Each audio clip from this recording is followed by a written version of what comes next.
Your kids aren't waiting until the chapter ends to read it. They're reading it right now, page by page, day by day. Most men don't fail loudly. They just stop noticing the gap between who they said they'd be and who they became. This is where that gap gets named. This is the Revolutionary Man. Our last episode was about what's already been written, the transmission that happened across years, the conclusions that formed during the window when you were the primary evidence. That document exists, and it's settled, and so we're not going to reopen it today. Here's what we are going to open. The chapter that's being written right now and in the moment. Because the record didn't close when the functional conclusions were formed. It keeps going, and it's going right now. And the people in your life aren't waiting until the chapter ends to read it. They're reading it as it is being written, page by page, day by day. And so this episode is about what the current chapter says, not what it said, what it's actually saying. So here's something that's easy to miss after a conversation like we just had in the previous episode. You hear about what's already been transmitted, what's already been concluded, and the natural move. Almost automatic for men like you, it's to locate the cost somewhere in the past. To let accounting become history. To hear it's already happened and then quietly file it as something that's behind you now. That filing is a mistake, because the chapter that produced those conclusions wasn't the last chapter. It was the chapter that set the foundation. And the chapters since then, including this one, the one you're currently living, those are being read right now by the same people who formed those conclusions. And here's what makes the current chapter matter in a way that the past ones don't. The past chapters established a pattern. The current chapter answers a different question. Not, what does this man do when he's busy and distracted and building something? That question got answered. Your kids have that answer. The question that the current chapter is answering is sharper. It is this: now that he sees it, what does he do? Because they know that you've seen it. Not because you told them, but because men who are running the pattern that they've observed in you don't stay invisible forever. The distance, the managed presence, the gap between what you say matters and what gets your best, that's not invisible to people who've been in proximity of you for years. They've seen it, and now they're watching what a man does when he sees something that needs to change. That's the question today's chapter is answering, in real time and without a draft. And so here's what makes that question different from everything else that we've talked about in these first two acts. In Act 1, you saw the gap. In Act 2, you saw that you authored it. Both of those were questions about the past, about a record that already existed. This question is live. It's being answered right now in this season by what today actually looks like. And the people reading it aren't waiting for the chapter to end before forming their impression. They're forming it from what this week looks like, from what last Tuesday felt like, from whether anything that was operating in a certain way 6 months ago is operating differently today. That's a different kind of pressure, that recognition or friction. Recognition said, look at the gap. Friction said, you authored it.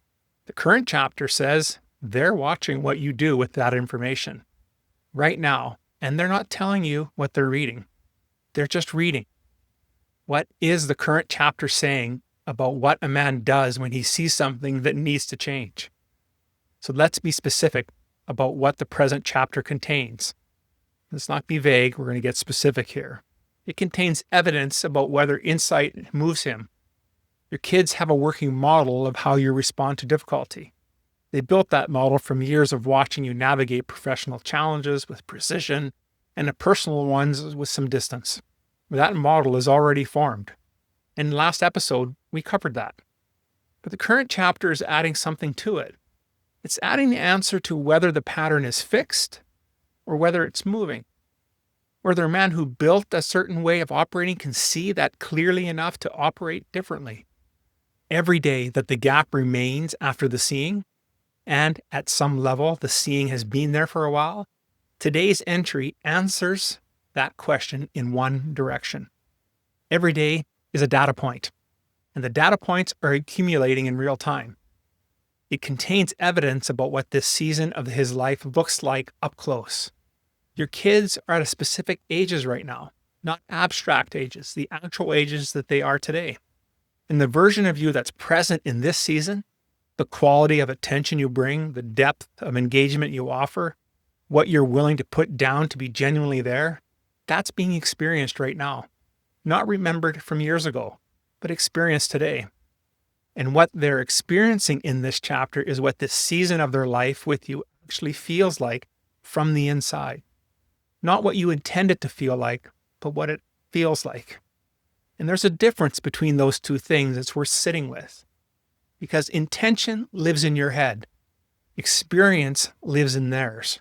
And the chapter being written right now is the one that they're experiencing, not the one you're intending.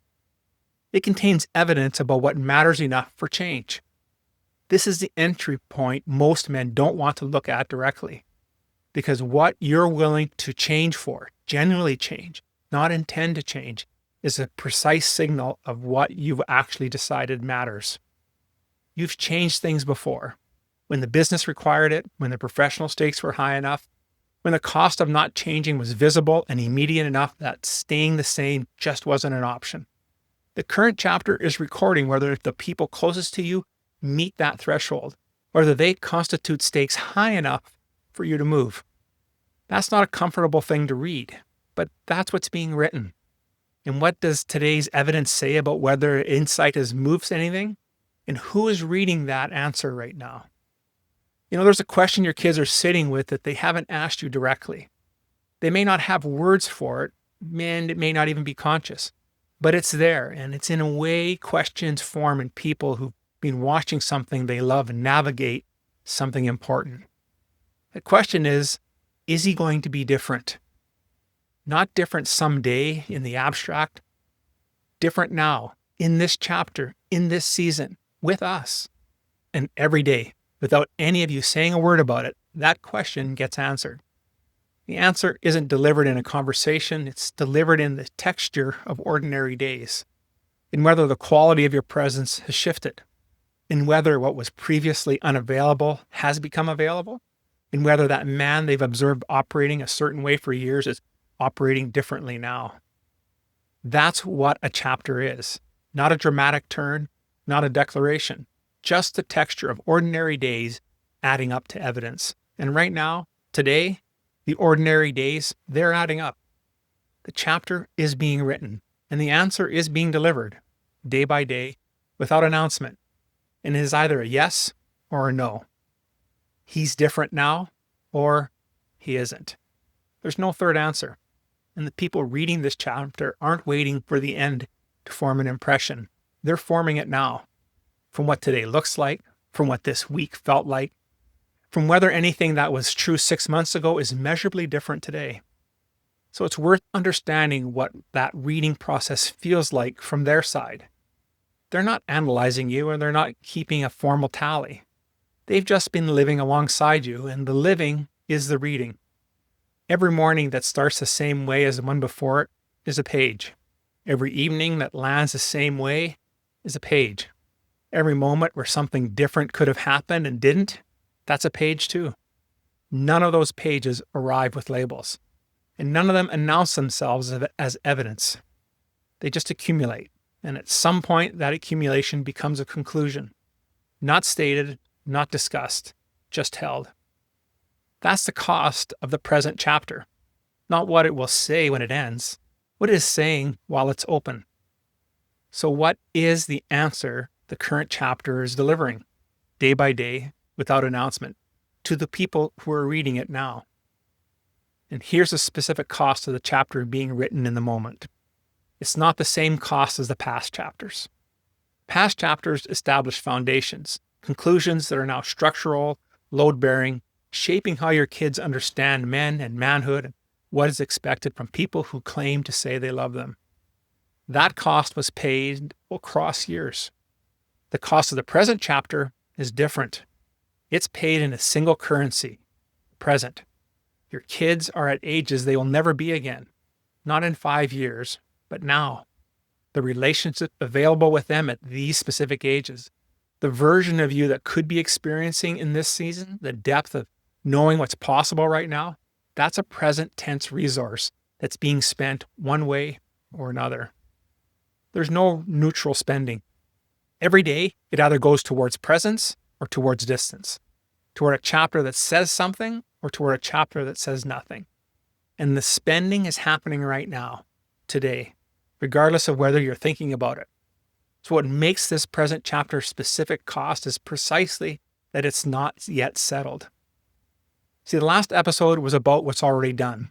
This is about what's still being done, which means it's only part of the legacy cost that's still in motion.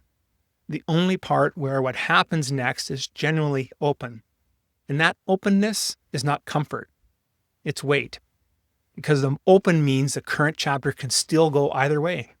And going either way requires something from you right now. Not someday, but right now. High-performing men are skilled at converting awareness into planning. You see a problem clearly, you build a response, and then you execute. That capacity has served you in every domain where the problem sits outside of yourself. But the present chapter isn't a problem that responds to planning. It responds to presence. And presence isn't something you schedule into the next quarter. It's something you either bring today or you don't. The chapter records which one it is, not your intention. Which one actually showed up? What is the present chapter costing? Today, in this season? That won't be available to be spent again. The chapter we're reading right now doesn't have a title yet. That gets decided by what's in it, by what the ordinary days add up to, by what the texture of this season says about whether anything moved after the seeing. You don't get to write the title in advance. You only get to write the pages. And the pages are being written today. This one and the one after it, the season your kids are currently living with you as the central figure in it. That's the chapter. And it's open right now. It's not finished. It's not filed. It's open. Which means what gets written next is still being decided. Not a single conversation, not a declaration in the ordinary days. In what today looks like when the cost of the chapter they're carrying from this season are still being determined. That's the weight of this present chapter. Not what it already said, what it's still saying. The Band of Brothers, where men stop writing the same chapter alone and start writing a different one with the people who won't let them put the pen down. If you're ready for that, go to therevolutionaryman.com/Band of Brothers and book your orientation call. Thank you for listening to the Revolutionary Man podcast. The cost of staying asleep doesn't wait for you to be ready. Take the Integrity Mirror. It's a 15-minute assessment that shows you exactly which man you've become and what it's costing you. Links in the description below.